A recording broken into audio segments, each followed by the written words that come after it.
Okay, so here we have a 1983 Husqvarna 500cr. So it's the full motocross version of the bike, 500cc big bore two-stroke, obviously. And I was well excited about it this morning because I love these. I love Huskies. Something about them that I just really like. Anyway, my plan was I was going to get it running, but that's not to be because it's being picked up tomorrow. There's no spark, so when we bought it, we believed that it had run until it was parked up, but there's no spark, so it could be that there's a bad earth, or maybe the flywheel's gone or something like that. I've gone through you can do resistance checks on the coil and the stator, and I've done both of those checks and they've both come back okay. So without a bit more investigation, I'm not going to be able to get that sorted, and we'd need some parts to swap over and things like that anyway. So there we go, that's a bit disappointing, but other than that, the bike is looking good. It turns over and has loads of compression, so my right leg is thanking me that we've not been able to get it to spark, so I don't have to try and kick it over. Anyway, let's leave that there, and we'll have a quick look round in a bit more detail of the bike, and there we go. There we go. There's the big lump, the big 500cc Husky engine. It looks in really good condition, the engine. The pipe's pretty good too. Slight dent, but nothing major. And it's got a sump guard on it, so I'm expecting that the frame rails underneath are in good nick. Things like the foot pegs and the brake pedal and stuff are in good condition, which is always nice to see. And then we move onto the front. The forks, the chrome's perfect, which is what you want. And then it's got these covers on the fork lowers, so I'd expect that underneath there to be bang on as well. The wheels on this bike are in lovely condition. A slight mark there, but there's no dents, and the anodizing's still in good condition, so that's also a nice sign. The plastics are not great, so it's obviously been out in the sun. The front mudguard is not in great condition, and the rear mudguard is not in great condition, and it could do with the seat cover really. But other than that,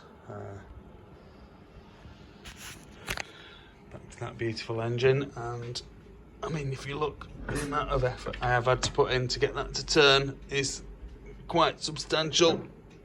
So, bags of compression. Got the original Husky shocks on there, which they're easy to service, and to have the bodies repainted or powder coated, they come up immaculate. Get the springs powder coated as well, thick powder coat. They'll come up nice. Get the nitrogen canister re-anodized. Be a lovely thing. A lot of people do just swap them out, but they are really good shocks as they are anyway. The silencer is held on with a couple of Jubilee clips. Maybe it wasn't the right one, maybe someone's made a bracket or something, and they're holding the end piece in with a bit of bent wire, so that's not the best thing in the world. The rear rim, there's a slight dent here. The anodizing, this has obviously had a few more tyre changes and stuff like that. I mean, it's not too bad. I've definitely seen a lot worse, but it's not perfect either. The brake plates and everything on the front and the back are both immaculate. And I think it's possibly, they have a funny output shaft seal system on these, so whether that output shaft seal's gone slightly or not, I don't know. I'm sure that this bike is going to be fully rebuilt, the engine be rebuilt and everything like that anyway, so I'm sure that that'll be replaced. I'm just going to get my little helper to come and do the gearbox test with me, so he's going to hold the camera here so that he can see the gear lever and the wheel turning. Can you get both of those in, Jake? Good lad. Right, so we're in neutral at the minute. Down for first, up for second, third, fourth, fifth, six speed box. I didn't realise there were 6 speeds. Back down to fifth, fourth, third, second, and neutral. Maybe they are a 6-speed box. Maybe that is right. Oh, that's another thing that I've just noticed. Is this is something that always goes. It's the stop for the stand. So they always crack here. You normally find that they've been welded up. It doesn't look as though this one has been welded up. But that'd be easy to fix. Or if you're using it as a full-on motocross bike, it'd be nice to take that off actually. Anyway, there we go. 1983 Husqvarna 500 CR.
Please like this video and subscribe to my YouTube channel. Just search Phoenix Motos.